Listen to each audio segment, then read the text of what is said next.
लोकशाहीर अण्णाभाऊ साठे आर्थिक विकास महामंडळातील घोटाळ्याप्रकरणी अटकेत असलेले वादग्रस्त आमदार रमेश कदम यांची पोलिसांना आरवाच्य शिव्या दिल्याची क्लिप व्हायरल झाली आहे। तपासणीसाठी जे रुग्णालयात जात असताना कदम आणि सोबतचे पोलीस यांच्यात वाद झाला, तर या वादादरम्यान कदमांनी शिवराळ भाषा वापरल्याचं या क्लिपमध्ये उघड होतंय।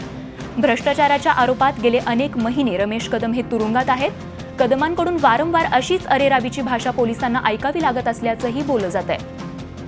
आपण बघतोय आमदार रमेश कदमांनी पोलिसांना शिवीगाळ केल्याची क्लिप समोर आलेली आहे। तपासणीसाठी नेताना त्यांचा पोलिसांशी वाद झाला आणि या वादातून त्यांनी पोलिसांना शिवराळ भाषा वापरल्याची माहिती मिळाली। मनोज पवार म्हणून पैसे मागत होता आमदार रमेश कदमांनी पोलिसांना शिवराळ भाषा वापरली आहे। चला या कॅमेरा खाली कर रे शान्या, हे सगळं करून इथपर्यंत आलोय मी। ठीक आहे दादा, तू कर, तुला दादा बोलतो रे, चला तुला नाही दादा बोलत, चल रे चल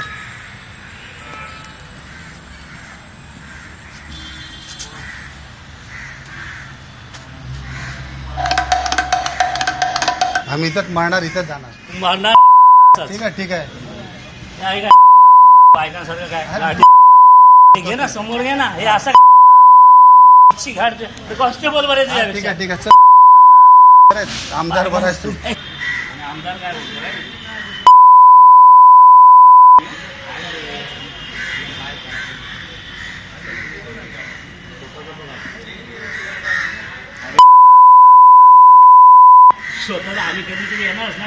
या घटनेसंदर्भात प्रशांत अंकुशरावचे प्रतिनिधी आपल्याला अधिक माहिती देतात। प्रशांत, नेमका हा प्रकार काय घडला?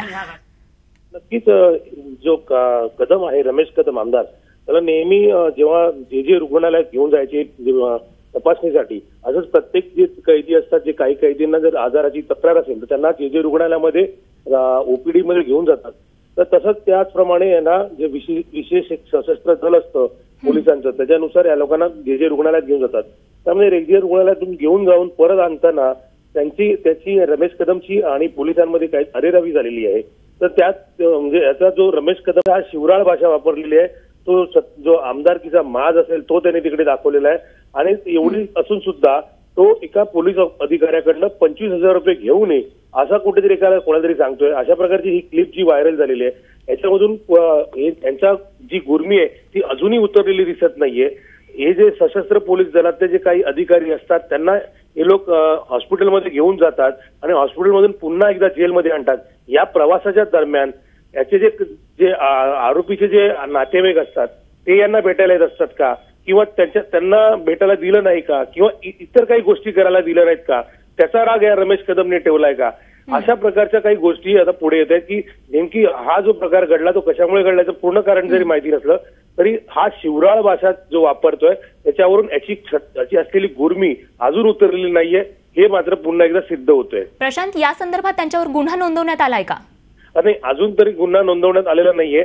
मात्र ही क्लिप जशी व्हायरल होत चाललेली आहे त्यानुसार आज याच्यावर राष्ट्रवादी काँग्रेसमधून यांना निलंबित करण्यात आलेलंच आहे।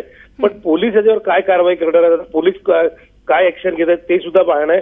कारण ह्या ज्या सर्व जो केसेस असतात ह्या कोर्टात प्रलंबित असल्यामुळे यांना पुन्हा एकदा कोर्टाची परवानगी घ्यावी लागत, ते असा पूर्ण ते युक्तिवाद असतो तो बघावा लागेल। आणि जो न्यायालयाची बाजू काय असते तो एकदा तपासून बघावा लागेल की कशा प्रकारचं यांच्यावर कोणत्या प्रकारचा गुन्हा दाखल करता येणार आहे, किंवा यांच्या शिक्षेमध्ये यांना जे मिळत असलेल्या ज्या सुखसोयी आहेत त्या कुठेतरी कमी करणार का, असा पूर्ण विचार पोलीस खातं करत आहे। आणि त्याच्या कायदेशीर बाबी तपासून त्याच्यावर गुन्हा नोंदवण्यात येणार का ते तपासून पाहणार आहोत। बरोबर, धन्यवाद प्रशांत दिलेल्या सविस्तर माहितीसाठी। झी 24 तास रहा एक पाऊल पुढे।